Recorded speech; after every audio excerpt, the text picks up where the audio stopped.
ধীরে ধীরে কমে আসছে আশা। 15 জন মৎস্যজীবীকে নিয়ে কোথায় গেল ট্রলার? খোঁজ চালাচ্ছে নৌবাহিনী এবং হেলিকপ্টার। সদ্য লন্ডন থেকে চোখের অপারেশনের বিশেষ প্রশিক্ষণ নিয়ে ফিরেছেন ডাক্তার মোনাজির হোসেন। বনগাঁতে এই সর্বপ্রথম কোলফেকো, টোরিক, মাল্টিফোকাল ছানি অপারেশনের জন্য আসুন বনগাঁ আই কেয়ারে। সব আশাই যেন ক্ষীণ হয়ে গেল নিখোঁজ মৎস্যজীবীদের পরিবারের। শনিবার সকালে মৎস্যজীবীদের খোঁজ পাওয়ার খবর মিললেও ওই দিন সন্ধ্যায় সেই খবর ভুল বলে দাবি করা হয় মৎস্যজীবী সংগঠনের পক্ষ থেকে। শঙ্করপুরের ট্রলার এখনো নিখোঁজ। হতাশা আর দুশ্চিন্তা যেন ক্রমশ গ্রাস করছে মৎস্যজীবীর পরিবারদের। গত 2রা জুলাই শঙ্করপুর থেকে 15 জন মৎস্যজীবীকে নিয়ে গভীর সমুদ্রে রওনা দেয় জয়মা কালী নামে একটি ট্রলার। প্রায় 9 দিন পেরিয়ে গেলেও সেই ট্রলারের কোনো খোঁজ মেলেনি। শনিবার সকালে Shankarpur fisherman and fish traders অ্যাসোসিয়েশনের সম্পাদক জানিয়েছিলেন, কাকদ্বীপের বাঘের চর নামে একটি দ্বীপে খুঁজে পাওয়া গিয়েছে সেই ট্রলার। এই খবরে আশার আলো দেখেছিলেন নিখোঁজ মৎস্যজীবীদের পরিবারের সদস্যরা। যদিও রাতে আবার তিনি জানান ভুল খবর পেয়েছিলেন তিনি। নিখোঁজ ট্রলারটির এখনো সন্ধান পাওয়া যায়নি।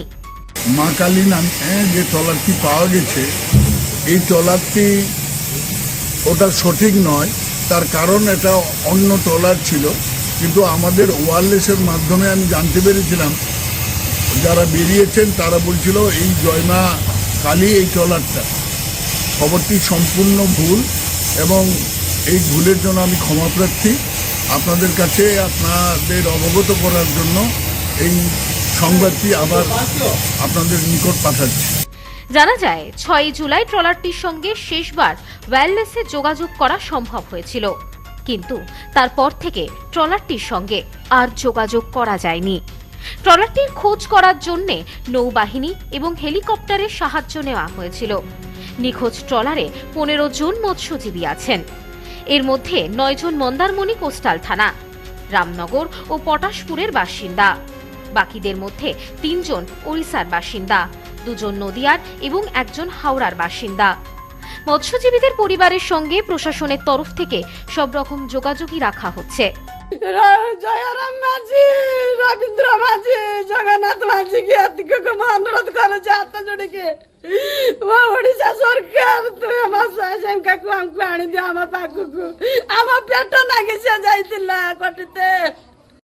সময় যত এগোচ্ছে ততই উদ্বেগ বাড়ছে নিখোঁজ মৎস্যজীবীর পরিবারের সদস্যদের। হতাশা আর দুশ্চিন্তা ক্রমশ গ্রাস করছে। কান্নায় ভেঙে পড়ছেন নিখোঁজ মৎস্যজীবীর পরিবারের সদস্যরা। এই বিষয়ে এক নিখোঁজ মৎস্যজীবীর স্ত্রী জানান, প্রশাসনের পক্ষ থেকে বিষয়টি একটু খতিয়ে দেখা হোক, ওদের খোঁজ করা হোক। আমরা কিছুতেই এই খবর মেনে নিতে পারছি না, এমনটা বলে কান্নায় ভেঙে পড়েন তিনি। 16 জন ফ্যামিলি 7 দিন 8 দিন হয়ে গেল তাদের নিখোঁজ।